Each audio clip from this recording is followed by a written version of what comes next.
నిజముగా తల్లిదండ్రులను మనం గౌరవిస్తూ ఉన్నామా?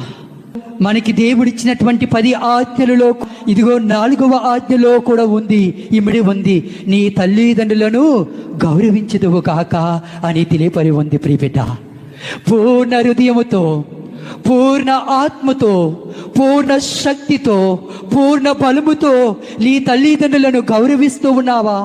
నీ తల్లిదండ్రులకు ఇవ్వవలసినటువంటి ప్రాధాన్యతను ఇస్తూ ఉన్నావా? ఎన్నిసార్లు నిందరికి స్వరము ఉన్నదని, మనకందరికి కండబలము ఉందని, మనందరికి పేరు పలుకుపడి ఉందని, అన్నీ ఉన్నాయని తల్లిదండ్రులను మరిచిపోయి వారందరిని ప్రక్కకు నెట్టేసి నీ జీవితాన్ని నువ్వు జీవిస్తూ ఉన్నావా? అయితే ఈనాడు పశ్చాత్తాపపడతాం. మనము చేసినటువంటి పాపాలకు ప్రాయశ్చిత్తముగా ఇదిగో తల్లిదండ్రులు కూడా తప్పు చేయొచ్చు. తప్పు చేశారని ఈ యొక్క వృద్ధాప్యంలో వాళ్ళను వదిలిపెట్టి విచ్చలవిడిగా జీవిస్తున్నటువంటి క్షణాలు ఉన్నాయా?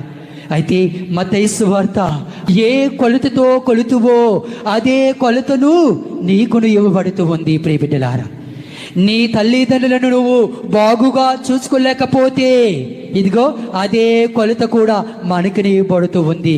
మన హృదయాభ్యాయంలో నీ బిడ్డలు కూడా అదే స్థితిని నీకును కూడా ఇవ్వబోతూ ఉన్నారు. ప్రియబిడ్డలారా, మనకు అందుకో పాత స్వభావాన్ని తొలగించి, ప్రభువా నా తల్లిదండ్రులను ప్రేమించే మంచి మనస్తత్వాన్ని నా జీవితంలో దయచేయి ప్రభువా.